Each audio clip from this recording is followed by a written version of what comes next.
네, 안녕하십니까. 홍주식입니다. 자, 삼성전자부터 보도록 하겠습니다. 자, 최근에 이제 지수가 좀 조정을 받으면서 삼성전자도 역시 오늘 이 시가가 낮게 출발을 했지만, 자, 삼성전자 관련된 소식이 하나 나왔습니다. 자, 이 글로벌 투자회사 크레디트 스위스가 이 삼성전자의 주가가 12만 6천 원까지 오를 수 있다. 자, 이렇게 발표를 하면서 자, 오늘 시가가 낮게 출발을 했지만 장중에 주가를 끌어올리면서 79,200원에 마감을 했습니다. 자, 그런데 이제 아직 키를 쥐고 있는 외국인의 매수세는 아직 안 들어오고 있습니다. 자, 외국인은 오늘도 연일 이 매도세를 뽑아내고 있지만은 개인과 기관이 최근에 이제 들어오는 모습이에요. 개인은 항상 이제 매수세가 들어왔지만 기관에서 계속 팔다가 최근 들어서 기관에서도 매수세가 이제 꾸준히 이제 뭐 크지는 않지만 지금 들어오고 있습니다. 자, 이러면서 주가가 어느 정도 하방 경직성을 띠는 모습이 나오고 있습니다. 자, 이렇게 되면은 일단 저점은 지키려는 노력을 참 많이 하는 모습이 보여지고 있습니다. 자, 그런데 제가 이제 항상 삼성전자 설명을 드릴 때에 외국인들이 들어와야 되는데 외국인들은요 바닥에서는 안 들어와요.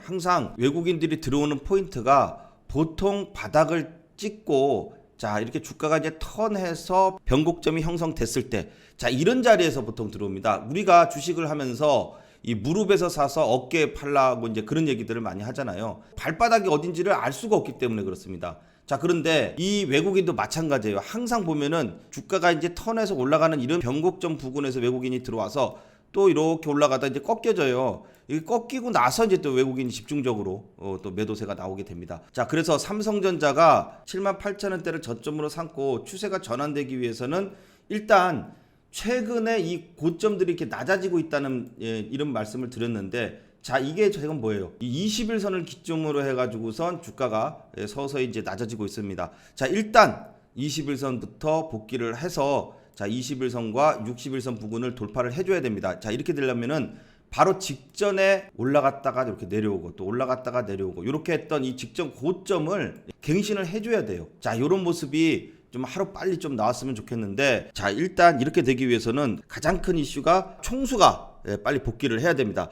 자, 일단 815 사면에 대한 기대감, 못해도 이제 뭐 가석방 뭐 좀 이런 얘기가 좀 나와줘야 되는데 좀 나오는 듯 하더니 또 조용해요. 자, 이 얘기가 좀 가시화가 되면서 진짜 나오게 되는 것이 중요한 포인트고, 그리고 나온 이후에 자, 총수가 이제 돌아왔어요. 그리고 나서 삼성전자의 이 실적, 그 중에서 특히 삼성전자가 앞으로 커가야 되는 이 파운드리 분야, 또 M&A 인수합병, 자, 이런 삼성전자가 그동안 조금 도약을 해야 되는 그런 부분들이 실질적으로 이 개선이 된다면 삼성전자의 주가는 정말로 이 글로벌 투자회사 크레디트 스위스가 발표한 대로 12만 6천 원 그 이상으로도 오를 수 있다고 봅니다. 자, 물론 단기간에 지난번 이 11월 달부터 이제 1월 달까지 이렇게 급등했던 이런 모습은 나오지는 않겠지만은 이 그만큼 많은 기간 동안 횡보를 한 만큼 자, 이 이후에 좀 주가가 오히려 좀 천천히 오를수록 더 꾸준히 많이 오를 수 있기 때문에 지금 뭐 하루에 0몇 %씩 움직이는 이런 부분들은 너무 걱정할 필요 없다. 좀 장기적인 안목으로 삼성전자를 보자. 좀 이렇게 설명드리도록 하겠습니다. 자, 다음은 현대차입니다. 자, 현대차 지금 이제 주가가 좀 반등이 좀 나올 때가 돼 가는데, 자, 아직은 이제 뭐 지수 상황도 있고 해서 오늘도 좀 조정을 받았습니다. 자, 그렇지만은 지난번에도 21만 원대 초반까지 이렇게 한번 주가가 밀렸어요. 자, 일단 지금은 좀 약세지만은 이 그동안 현대차의 발목을 잡았던 부분이 이 자동차 부품들, 이 특히 이제 반도체, 차량용 반도체가 공급이 부족하다. 자, 이 얘기는 지금 4월달, 5월달에도 계속해서 나왔던 얘기예요.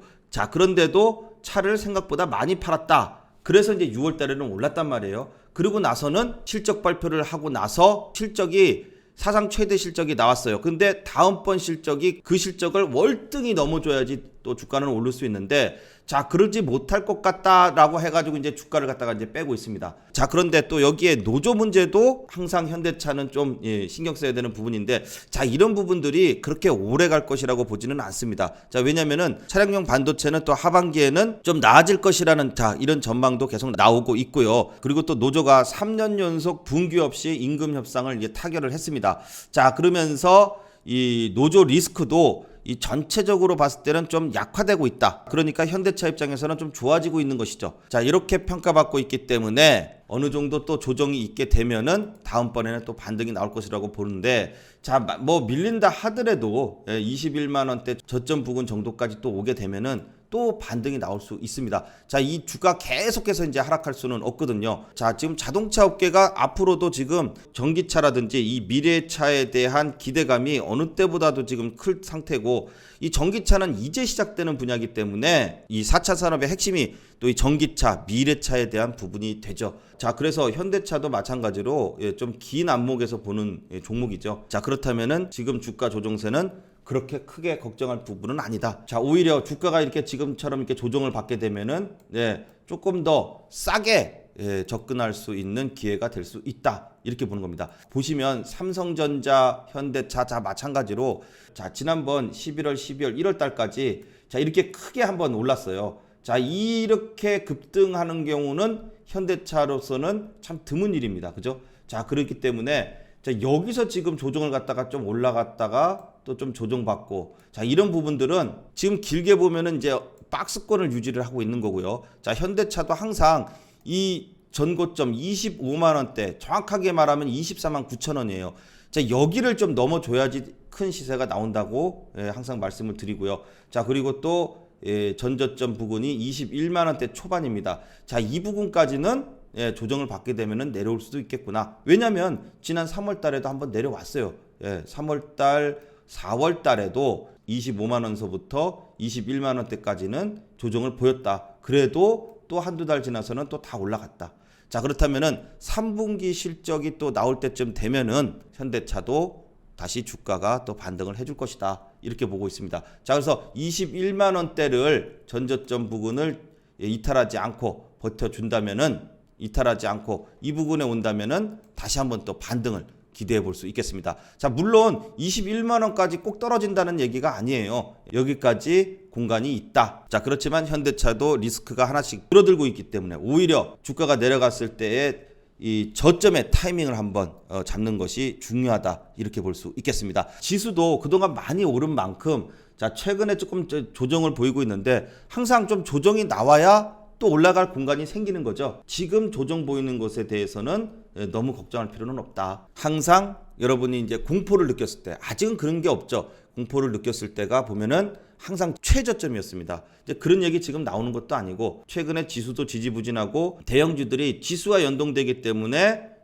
좀 지지부진한 모습을 보여서 그렇지, 또 이러한 모습을 보여야 저점에서 또 누군가가 외국인이건 기관이건 들어오면서 주가는 또 끌어올리게 돼 있습니다. 자, 그래서 조정 시에 이 저점의 이 반등 타이밍, 자, 이거를 한번 잡아보도록 하겠습니다. 자, 그리고 이제 기아입니다. 자, 기아도 오늘 뭐 전일보다는 조금 내리긴 했지만 현대차처럼 조정 보이는 것은 아니죠. 기아는 수급적인 면에서 이 현대와는 좀 다릅니다. 자, 그래서 보면 이 8만 5천 원대, 이 8만 5천 원대를 아주 그냥 딱 지지를 해주고 있는 모습이에요. 자, 그리고 이제 이평선이 다 밀집되기 시작을 합니다. 자, 8만 5천 원대에서 버텨주면서 깨지 않고 좀 지지를 보여준다면 또 추가적인 상승이 또 나올 수 있습니다. 자, 수급적인 면에서 어제는 외국인 기관이 좀 들어왔는데 또 오늘은 또 좀 팔았어요.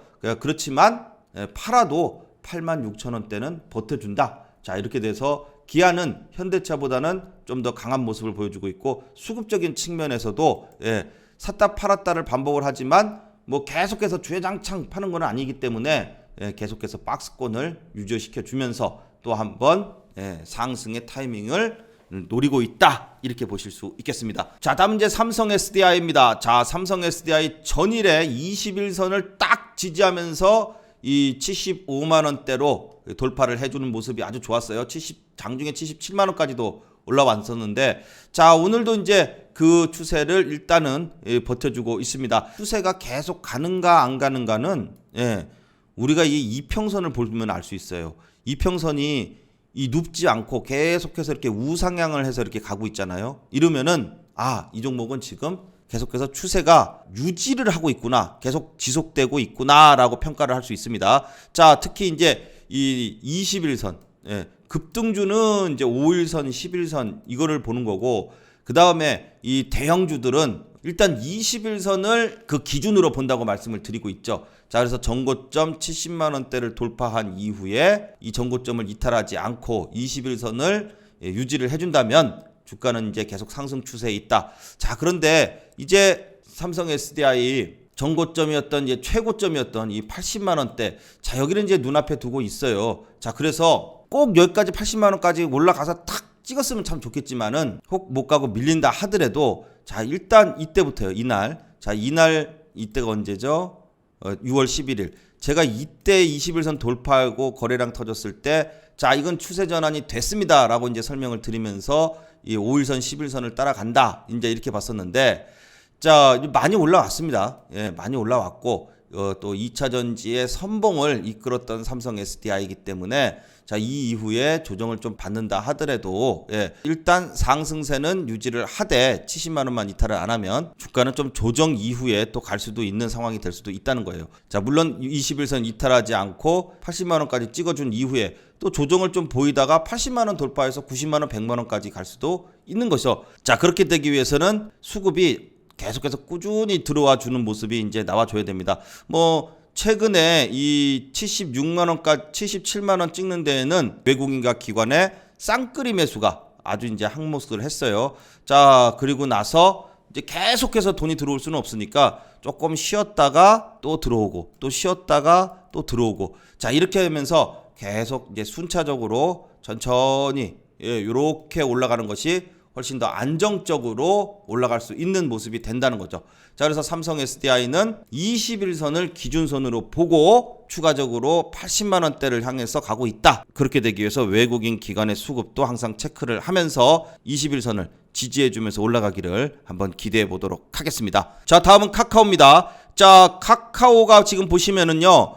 자, 이때 이제 한번 딱 하고 떨어졌죠. 자, 카카오뱅, 카카오페이 자, 이런 자회사들이 상장 이슈가 이제 점점 다가오면서 기대감이 확정으로 나오면서 이제 주가가 이제 조정을 받고 있다. 자, 그래서 카카오는 이때부터 이제 조정 받는다고 이제 수도 없이 얘기를 드렸고 항상 이렇게 급등한 이후에는 조정을 좀 한참 보여야 또 올라갈 수 있다고 이제 설명을 드리고 있어요. 자, 그런데 자, 이때 떨어지고 나서 자, 봐요. 자, 이 15만 원대에서는 일단 단기 반등은 나왔어요. 자, 그리고선 장중에 이제 장대 연봉을 하락을 시켰죠. 자, 이런 모습하고 똑같은 거예요.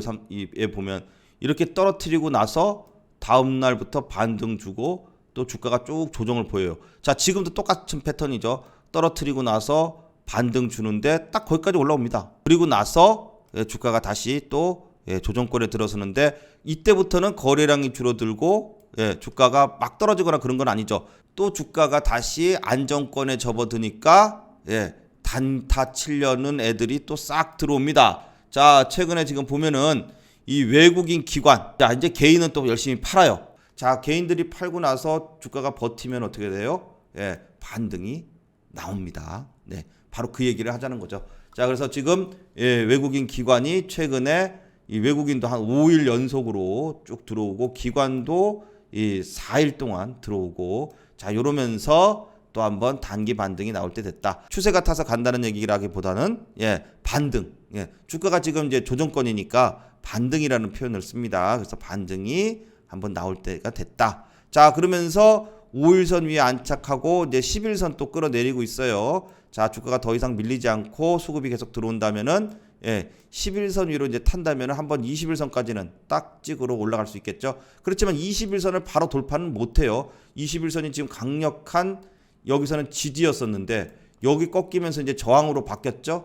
21선 맞고 또 조정을 좀 보일 수 있겠죠. 자, 그래서 카카오는 이제 또 단기 반등의 타이밍이 오고 있다. 이렇게 보시면 되겠습니다. 자, 그리고 또 여러분들이 갖고 계신 종목들 중에 좀 어려운 종목들, 궁금한 종목들 있으면은 제 지인들처럼 좀 편안하게 물어보시기 바랍니다. 위에 상담 전화번호 있으니까요. 이쪽으로 상담 문자 보내주시면 잘 설명드리도록 하겠습니다. 자, 다음은 네이버입니다. 자, 네이버도 오늘은 좀 조정을 받습니다. 자, 이제 이 전일에 이렇게 음봉 두 개가 고점에서 이렇게 붙어서 나오잖아요. 이러면은 보통 다음 날은 떨어집니다. 그리고 또 바닥에서 이렇게 이제 쭉 올랐다가 이렇게 떨어져 가지고 이렇게 바닥에서 이렇게 다시 올라가려고 요런 자리들 있죠. 자, 요런 자리들에서 양봉 두 개가 이렇게 붙어 있는 경우가 있습니다. 양봉 두 개가 붙어 있는 경우는 자꾸 이제 누군가는 떨어뜨리면은 산다는 얘기죠. 떨어뜨리면은 산다는 얘기가 요렇게 양봉 두 개가 뭐 두 개건 세 개건 자 이런 식으로 이제 붙어 있게 되면은 예, 이제 앞으로 주가는 상승할 가능성이 높다. 요렇게 이제 보는 거예요. 자, 요런 거는 어디 나와 있지도 않은데 제가 실전에서 이제 여러분들께 예, 말씀을 드리는 겁니다. 자, 그리고 주가의 위치가 어디냐에 따라서 캔들의 모양을 해석하는 방법이 다 달라요. 자, 그리고 고점에서 지금처럼 이렇게 막 주가가 이제 올라가고 있는데 물론 고점이라는 게 여기서 나중에 50만 원까지 가면은 또 여기가 또 고점이 아닐 수 있죠. 근데 지금 현재 주가가 계속 이제 고점을 갱신하면서 올라가고 있잖아요. 언제까지 계속해서 올라갈 수는 없어요. 좀 조정이 나와야 또 올라가죠. 그죠? 계속 이렇게 올라갈 수는 없단 말입니다. 그래서 어느 정도 주가가 많이 올랐죠. 많이 올랐으니까 이제 조정이 나올 타이밍을 보고 있다. 자, 그런데 이렇게 딱 보세요. 음봉 두 개가 이렇게 딱 나란히 붙어 있죠. 붙어 있다는 소리는 이 면이 닿았다는 얘기예요. 이렇게 여기가. 자, 그리고 또 양봉이 두 개가 요렇게 붙어 있다. 그러면 요 면이 서로 붙어 있다는 얘기죠. 자, 요런 모양이 나오게 되면은 예, 일단 고점에서는 아, 주가가 이제 조정을 볼 수 있겠구나. 요렇게 생각하시면 됩니다. 그런데 이제 조정이 좀 보여야 또 주가가 좀 내려와야 또 반등을 주죠. 자, 계속해서 주가가 뻗어나가는 것은 예, 대형주에서는 좀 없습니다. 예, 왜냐하면 항상요 주가는 올라갈 때는 이렇게 올라가요. 근데 떨어질 때는 이렇게 떨어집니다. 이제 왜 그럴까요? 이거는 인간의 심리가 여기에 다 들어있기 때문에 그래요. 자, 오를 때는요 수익이 좀 나잖아요. 그러면은 수익을 실현하고 싶은 팔아서 돈으로 확정짓고 싶은 욕구가 굉장히 많습니다. 자, 그래서 누군가는 저점에 사는 애들이 분명히 있어요. 그러면 수익이 난단 말이에요. 나니까 나 수익 났으니까 이제 팔아야지. 그래서 팔아요. 예. 그 파니까 또 이제 눌리고 또 팔 사람들 다 팔았어. 그러니까 또 올라가요. 또 팔아. 올라가. 또 팔아. 다 팔았어. 또 올라가. 그러다가 이제 어느 정도 올라가게 되면은 이제 많이 올라가게 되면은 다 이제 고점임을 인식을 합니다. 자, 이때부터는 이 수익을 끝까지 많이 낸 놈이 여기 위에서 이제 왕창 팔아요. 근데 이제 진짜 파는 거예요, 이제는. 자, 위에 올라갈 때는 개인들이 팔고 외국인 기관이 받고 예, 또 개인이 팔고 외국인 기관 받고 이제 이렇게 하면서 올라가는데 이 꼭대기에서 외국인과 기관이 이제 왕창 팔기 시작을 합니다. 자, 이렇게 되면은요 투매가 일어나는 게 떨어질 때는 내가 더 떨어지기 전에 빨리 팔아야지.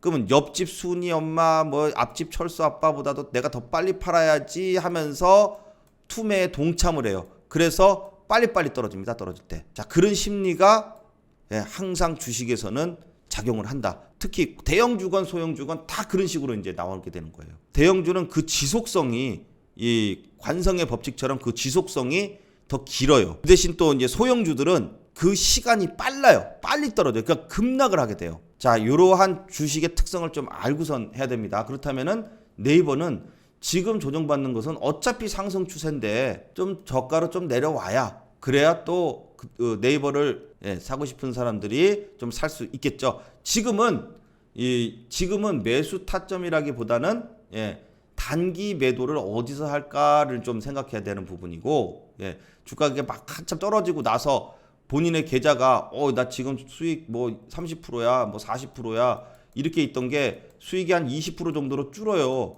이렇게 되면은 40%인데 20%로 줄었네. 그러면 아유 내가 그때 안 팔고 지금에 와서는 나는 아까우니까 못 팔지. 또 이렇게 된다니까요. 그러다가 한번 더 떨어지면은 그때서 팔아요. 근데 거기가 파는 시점이 아니고 어떻게 해요? 거기가 사는 시점이 돼야 돼요. 그래서 신규로 들어가실 분들은 제가 볼 때는 이제 60일선이 서서히 올라옵니다. 예. 자, 이 60일선이 40만 원이 이제 항상 기점이라고 말씀드리고 있죠. 요 40만 원대 위로 이렇게 좀 지나면 이제 올라와요. 그러면은 올라오게 되면 주가가 내려오더라도 40만 원대를 이탈하지 않으면서 60일선에 터치하게 되면은 그때부터는 또 좋은 반등이 계속 지속적으로 나올 수 있는 타이밍이 된다. 이렇게 보는 겁니다. 자, 그래서 네이버도 보면은 수급이 그래도 기관에서 네이버를 열심히 받아주고는 있습니다. 예, 외국인은 최근에 들어서 7월 중순 이후서부터는 열심히 팔아요. 예, 자, 왜냐? 7월 중순 이후가 이때예요. 딱 여기서부터 여기까지는 샀어요. 그리고 지금부터는 팔아요. 자, 그거를 기관이 지금 받아주고 있는데 기관이 팔게 되는 걸 외국인이 받아주면은 모르겠지만 그렇지 않다 그러면은 네이버도 조정이 나올 수 있다. 자, 그렇다면은 오히려 조정이 나왔을 때 또 매수의 시점이다. 21선에서 매수의 시점을 잡지 말고 21선을 차라리 깨고, 자, 이제 왜냐면 이격이 좀 좁아지고 있기 때문에 21선을 깰 가능성이 있다. 21선을 깨고 좀 물량이 나오게 되면은 저점에서 한번 매수 타이밍을 노려보자. 자, 이렇게 지금 보는 거고, 자, 21선 깨기 전까지는 일단 추세는 지속되고 있기 때문에 보유자 입장에서는 조금 더 들고 가보자. 이렇게 보도록 하겠습니다. 자, 그리고 이제 이 은행주들을 좀 봐야 될 때가 됐어요. 예, 그래서 좀 이제 새롭게 은행주들은 제가 이제 설명 그동안 많이 안 했었는데 지난 봄에 한번 말씀을 드린 적이 있었고, 자, 지금 이제 최근에 조정을 갖다가 이 5월 달까지는 오르고 6월 달부터는 이제 조정을 받았는데, 자, 신한지주부터 보도록 하겠습니다. 자, 지금 보시면은 121선 이 대형주들 있죠. 이 대형주들은 121선 지지가 상당히 잘 되는 경우들이 많습니다. 삼성전자도 이 항상 121선 타고 다니는 종목이고요. 예, 이 대형주들 121선 지지하고서 올라가게 되면은 이 추세를 타가지고 올라가는 경우들이 많아요. 그래서 지금 신한지주를 보시면은 121선, 요게 까만 선이 121선이에요. 자, 요 121선이 보통 이평선 중에서는 이 마지막 지지라고 이제 좀 부르기도 합니다. 자, 그래서 이 부분까지 왔는데, 자, 여기 와가지고 어떻게 떨어지나 안 떨어지나 하니까 딱 지지를 해요. 지지하니까 21선이 이렇게 내려오죠. 21선 내려오는 걸 오늘 거래량이 뿅 나오면서 딱 돌파를 해줬습니다. 이제 121선 지지를 했기 때문에 또 신한지주 같은 경우에는 오늘 21선까지도 이렇게 돌파를 해줬어요. 그러면 이제는 21선 조정 이렇게 눌림이 되면은 이때부터는 다 21선 지지하면서 다시 이렇게 상승할 수 있는 그런 모습으로 이제 나올 수 있다는 겁니다. 그래서 은행주들 하나하나씩 살펴보면서 이제 121선 지지하고 추세 전환이 되고 있다. 자, 이렇게 좀 설명을 드리도록 하겠습니다. 자, 그리고 또 이제 KB금융이에요. KB금융도 신한지주하고 마찬가지로, 자, 요 121선 부근에서 뭐 121선 살짝 이탈을 했지만은 요 밑에 중심선이 있어요. 자, 여기를 정확하게 안 깨고 딱 지지를 합니다. 5만 원이라는 라운드 피겨가 있죠. 그러니까 주가를 내릴 때, 아, 저기 5만 원이 있네. 자, 5만 원까지 내리지. 자, 그리고 5만 원까지 확 내려가지고선 이때 거래량이 5만 원에서 왕창 터집니다. 예, 누군가는 확 들어왔다는 얘기예요. 자, 그리고 여기서 뭘 만들어요? 여러분들도 다 아는 쌍바닥. 자, 요걸 쌍바닥을 딱 만들면서 21선을 이제 21선 위로 싹 올라가기 시작하는 그런 모습이 나와줬다. 즉 뭐요? 쌍바닥을 요렇게 만들고 53,000원. 요 53,000원을 요 딱 못 넘고 있어요. 정확하게 얘기하자면은 얼마냐면은 52,800원이에요. 52,800원. 52,800원을 고점으로 만들면서 쌍바닥을 이렇게 만들었어요. 자, 이러면서 52,800원 이제 돌파하게 되면은 일단 21선 위로는 올라왔고요. 또 121선 위로도 안착을 하게 됩니다. 제가 이렇게 이평선이 아직까지 우상향을 하고 있을 때 이평선 밑으로 내려왔지만 다시 요 이평선 위로 이렇게 딱 복귀를 하게 되면은 이 이평선을 지지한다고 말씀을 드렸어요. 예, 이평선이 꺾이지 않고 밑에서 이렇게 깼다 말았다 이렇게 되는 것은 깨는 지지다. 이런 얘기 드렸죠. 예, 자, 그런 것처럼 KB금융도 마찬가지로 지금 신한지주하고 더불어서 이 금융주 중에서는 이 대장이죠. 자, 그래서 KB금융도 지금 바닥을 다졌다. 자, 그리고 나서 또 올라가게 되면은 이 지금 5만 원대 딱 찍고 6만 원이 전고점이졌잖아요. 6만 원 조금 못 갔어요. 정확하게 얘기하자면. 자, 그리고 나서 똑같아요. 조정받는 구간 똑같이 신한지주나 KB금융이나, 그러니까 신한은행, 저기 KB은행, 자, 이거죠. 자, 그리고 나서 자, 바닥을 지금 다지고 있다. 자, 그렇게 되면은 은행주들이 반등할 때가 됐다는 것을 좀 알 수 있습니다. 최근에 이 바닥 지지할 때, 자, 여기서 기관에서 집중적으로 지금 들어오고 있습니다. KB금융도. 자, 이러면서 외국인도 최근에 조금씩 이제 들어오고 있어요. 자, 지금 종목이 순환매를 하고 업종별로 순환매를 하면서 움직이는 그런 장세죠. 자, 그렇게 되니까 자, 이제 이 대형주들 중에서는 은행주들 한번 여러분도 같이 보시기 바라겠습니다. 자, 여기에 이제 여기 또 보니까 이제 기업은행도 있어요. 기업은행은 많이 이렇게 확 떨어진 건 아닙니다. 이 121선 요 중심선 여기까지는 내려오진 않고 61선이 아직까지 우상향을 하고 있죠. 이 기업은행은 어떻게 해요? 61선에서 쌍바닥을 만들면서 61선 위로 딱 안착을 하게 되면은 또 추가적인 상승이 나올 수 있는, 자, 그런 모습으로 바뀌겠죠. 자, 그래서 기업은행은 61선 위로 안착을 하는 것이 추세 전환의 포인트다. 이렇게 봅니다. 그래서 기업은행은 10,000원을 콕 찍고 21선 위로 올라설 준비를 하고 있다. 기업은행도 조정 이후에 반등 준비를 하고 있는 모습이다. 기관이 쭉 들어오다가 최근에는 외국인이 들어와요. 그러니까 기업은행 같은 경우에는 KB나 신한보다는 외국인이 그동안 보면 이렇게 주장창 팔지를 않았어요. 그래서 좀 덜 떨어졌어요. 여기 95,000원, 9,500원 부근까지 또 내려왔어야지 이제 비슷한 모양이 될 텐데 얘는 10,000원까지만 오고 10,000원에서 버틴다. 자, 그러면서 최근에 수급이 외국 기관이 들어오고 또 기관이 팔면 외국인이 사고, 자, 요렇게 서로 패턴이 나오고 있다. 자, 이렇게 해서 자, 기업은행도 또 한번 61선 위로 안착을 기대해 보도록 하겠습니다. 자, 그리고 또 이제 이 금융주 중에 JB금융지주라고 있어요. JB금융지주. 자, 이 종목도 똑같은데 오늘 아주 좀 이제 멋진 모습이 하나 나왔어요. 지금 이 지난 봄까지 이제 쭉 오르다가 6월 달부터 조정을 받았죠. 금융주들이. 자, 은행주들이 조정을 받아서 쭉 떨어지다가 최근에 이제 저점을 찍고 돌리는 모습인데 오늘 JB금융지주는 거래량이 빵 터지면서 61선 위로 이렇게 딱 올라서주는 모습이 나왔어요.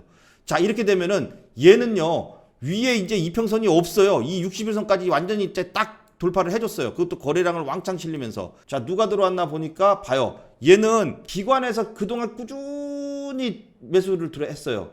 주가가 이제 조정을 쭉 받더라도 이 받는 것을 지난 7월달 요 조정 받을 때 기관에서 다 들어왔어요.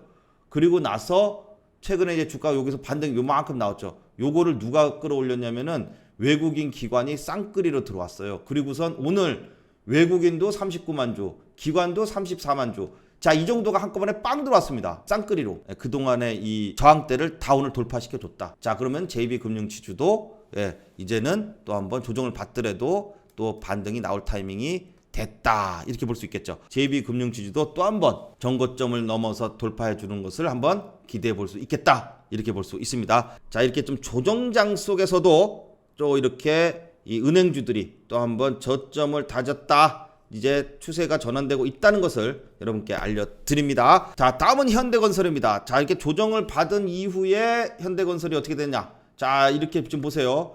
아직까지 짱짱하게 60일선은 이제 버텨주고 있어요. 근데 60일선을 이제 다시 위로 안착만 해주면 되는데 안착하려고 지금 계속해서 주가가 이제 더 이상 밀리지 않는 모습을 보여주고 있어요. 자, 수급도 보면은 탔다 팔았다를 하고 반복을 하고 있지만은 기관에서 이 55,000원대를 버티기 위해서 지금 수급이 좀 들어와 주고 외국인은 오늘 좀 팔았어요. 그거를 이제 기관에서 다 받아줬다. 자, 그렇게 되면서 하루빨리 요 60일선 위로 이렇게 딱 올라서야 돼요.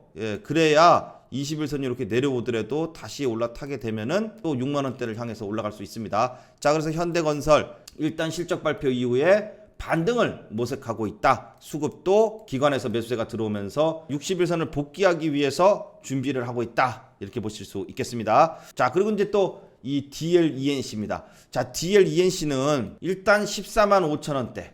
자, 요 부분이죠. 자, 여기를 지금 이제 여기까지 왔어요. 자, 이 21선을 안 깨고선 좀 가기를 바랬는데 21선 이탈을 한다 하더라도 또 여기 이제 60일선이 이렇게 올라오고 있죠. 자, 물론 이 대형주들은 이 60일선이 이 실적 관련된 선이기 때문에 우상향에서 올라오고 있는 60일선의 반등이 상당히 셉니다. DLENC는 누가 컨트롤하고 있습니까, 지금? 자, 바로 최근에 7월달 들어서는 기관에서 지금 이제 들어오고 있다. 자, 기관이 최근에 꾸준히 들어오다가 자, 여기 조정받을 때요. 여기 21선 깨면서 버티다가 21선을 깼을 때가 기관에서 한번 싹 팔았어요. 이날 39,000주 파는 바람에 이제 여기 좀 내렸는데 자, 그 이후서부터는 일단은 버티는 모습이 나오고는 있습니다. 자, 그런데 이 수급이 그렇게 많지는 않아요. 여기 지금 많지는 않아서 이제 연기금이 조금 이제 차익 실현 물량이 좀 나오고 있고 이게 지금 보통 한 2만 주, 3만 주씩 최소 들어와야 되는데 누구는 사는데 누구는 좀 팔아요. 금융 투자에서는 사는데 연기금에서는 좀 파니까 주가가 빨리 못 올라가고는 있지만 그래도 DLENC는 뭐 앞으로의 건설주에 대한 모멘텀은 올 1년 내내 지속될 수 있기 때문에 60일선이 지금 우상향에서 올라오고 있기 때문에 자, 20일선 뭐 이탈했지만 145,000원대 이 부분을 좀 지지를 하면서 60일선에서의 반등을 한번 기대해 보도록 하겠습니다. 자, 그리고 이제 다음은 LG전자입니다. 자, LG전자도 자, 뭐 조정권 안에서도 자, 지금 최근에 이제 수급이 괜찮아요. LG전자는. 자, 그러면서 오늘도 일단 이 16만 원대를 계속해서 지지를 해주는 모습입니다. 자, 오늘도 역시 보면은 이 버티는 애들은 수급이 좋아요. 예, 결국은 이 대형주들은 수급이 얼마만큼 받쳐주느냐. 자, 이게죠. 자, 그래서 LG전자도 지금 보면은 외국인이 최근에 이제 요때였어요. 요 날 딱 들어왔다고 말씀드렸죠. 그리고 나서 일단 계속해서 지금 버텨줍니다. 자, 17만 원대 돌파를 해주려 그러면은 이 좀 힘모기를 해야지 또 이렇게 돌파를 해요. 바로 이렇게 내려왔다가 바로 이렇게 돌파하는 것보다는 올랐다가 좀 조정을 받더라도 이 저점 제가 15만 7,500원대가 이제 저점이라고 이 121선 61선을 지지하고선 올라갔기 때문에 이 부분에서 또 좀 조정을 받더라도 계속해서 이제 16만 원대를 지지를 해주면은 좀 있으면 또 17만 원대를 돌파하겠다는 그런 의지를 지금 보여주고 있습니다. 자, 그래서 LG전자는 자, 수급적인 상황도 지금 좋고요. 자, 그리고 추세도 계속해서 유지를 하고 있기 때문에 다시 한번 17만 원대 돌파해서 이 정고점이요 17만 5천 원대까지도 한번 돌파를 기대해 보도록 하겠습니다. 자, 요즘 좀 장이 찌질하죠. 자, 그래서 또 여러분들이 갖고 계신 종목들도 좀 답답한 종목들 또 어떻게 해야 될지 좀 모르겠다 하시는 종목들 계시면 위에 상담 전화번호로 문자 남겨주시면 잘 상담 드리도록 하겠습니다. 자, 오늘 영상은 여기까지 하겠습니다. 다음 시간에 또 좋은 내용으로 찾아뵙겠습니다. 감사합니다.